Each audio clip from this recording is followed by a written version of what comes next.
So if you want to learn a language, technically you should already know how to do it because you did it once and you speak your native language, right?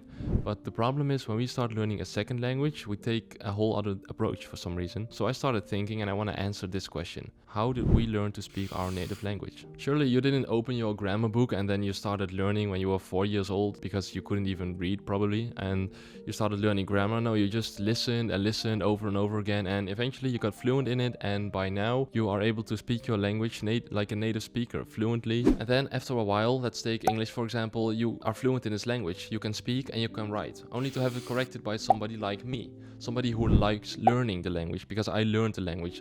People like me enjoy learning about the rules that we call grammar. For example, when I go to English class, I'm able to tell my teacher, no, this sentence is correct and this sentence is incorrect, and I know why. Not because it sounds right, but because I actually know why.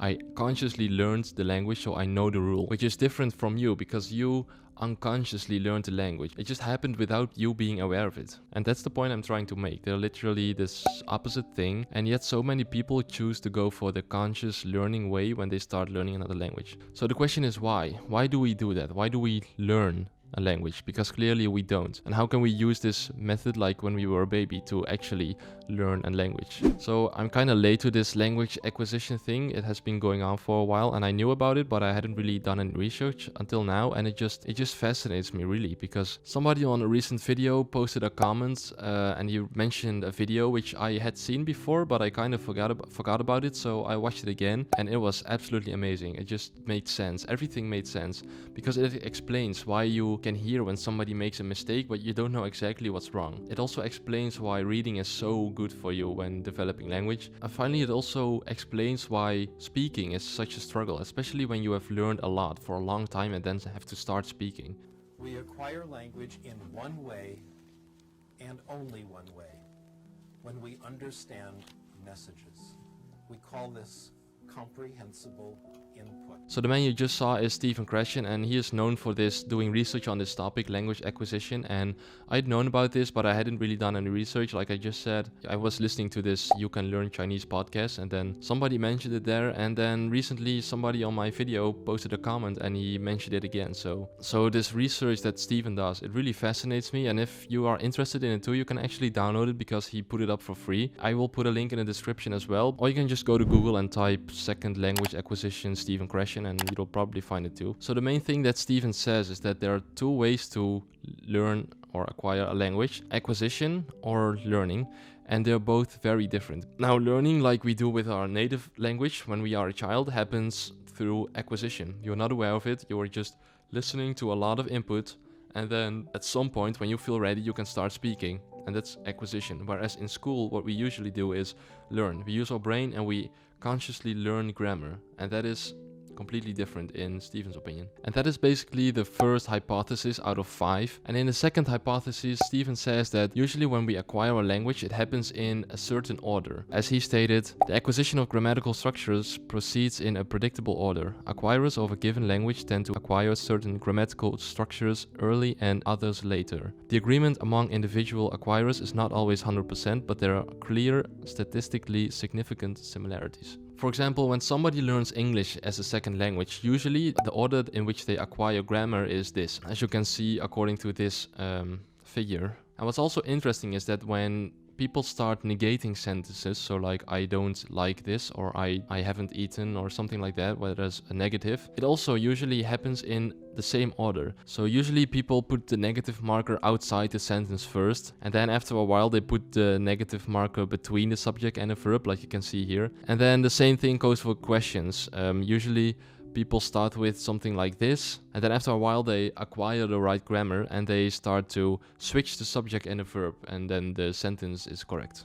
So people that support this theory think that learning grammar isn't necessary per se. You can also acquire grammar and you won't have to put in all this effort to learn something, which I agree with honestly. But then the question is, why would we learn grammar? Well, according to the third hypothesis, the grammar is used for when you monitor. And monitoring means when you form a sentence in your head, you are going through it in your head before you actually speak it. So it's like you say something, but you're not sure if it's right or not. So you think about it. Is this right? Is it not right? And that is the purpose of grammar, to monitor, or to like an editor. And the best part, in my opinion, is that the research suggests that people use this grammar only when 3 conditions are met. First of all, time. There should be enough time to think about the grammar. And then the second one is focus on form. So you need time to think about it, but you also need time to think about, is this correct what I'm doing? Is this form of the grammar, how I'm using this, is this correct? And then the third condition is knowing the rule, because you have to know the rule in order to use the grammar. And then the funny thing is that the only way when these 3 conditions are met is at school, because then you have time, you have to know the rule, and you have to think about whether you are doing it correctly or not. So remember in the beginning how I said,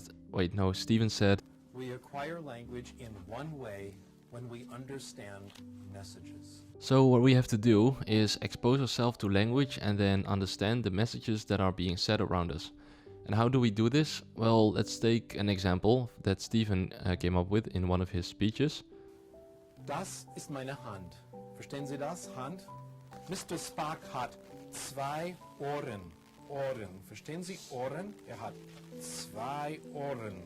So the question is, how do we go from understanding something to understanding something new? How do we go from understanding something, where I is competence, to understanding I plus 1? Well, it is really simple actually, and the answer to that is context. Now, the following theory as to how we learn languages is totally different than what we are taught, because Steven says in the input hypothesis that, well, first actually let's look at the traditional way, which is that you learn grammar, you learn these structures, and then through speaking and practicing you eventually acquire fluency in speaking. The input hypothesis says the opposite is true. So what you do is you immerse yourself, you listen to a lot of inputs that we understand, context or comprehensible input.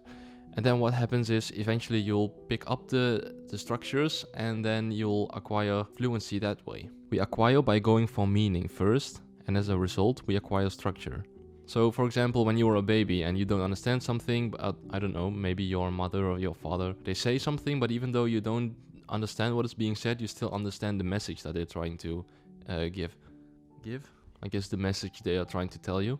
So to summarize, we acquire by understanding language that contains structure beyond our current level of competence, I plus 1, through context. And as a result, production ability, or speaking, emerges. It is not taught directly. To me, it makes sense, because when you actually teach grammar and when you start speaking before you feel ready, so when you're quite nervous and you're not sure if you really understand the language yet, you perform worse. And this is also something that Steven describes. There are 3 factors that influence your performance, and they are motivation, anxiety, and self-esteem. And basically what he says is that if you have low anxiety, so there's no anxiety, when you have high confidence, and when you are motivated, you perform better than when those things are the opposite. And something that's also interesting is that often when children, for example, go to a different country where they don't speak the language yet, there's this silent period, as Steven describes it, where the children don't really speak yet because they're not used to the language.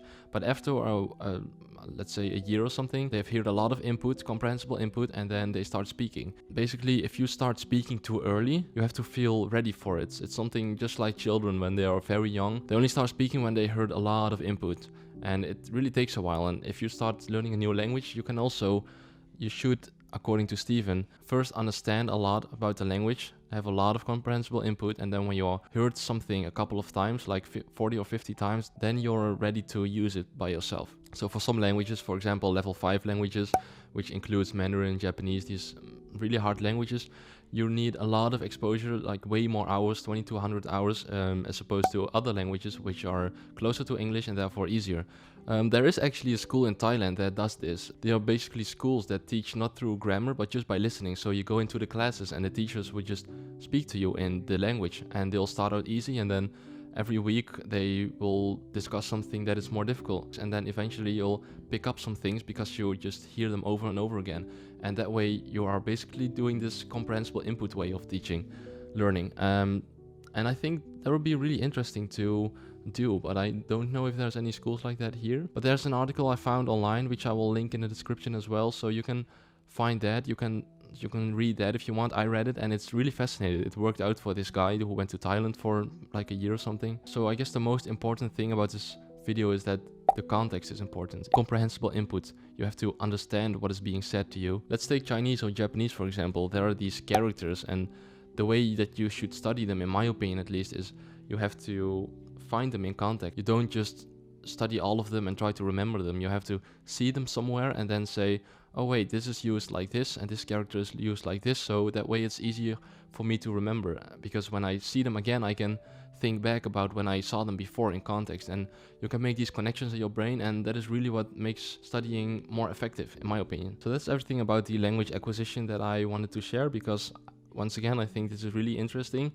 If I have more to say about this topic, then I'll let you know through a video, and until then, thank you for watching.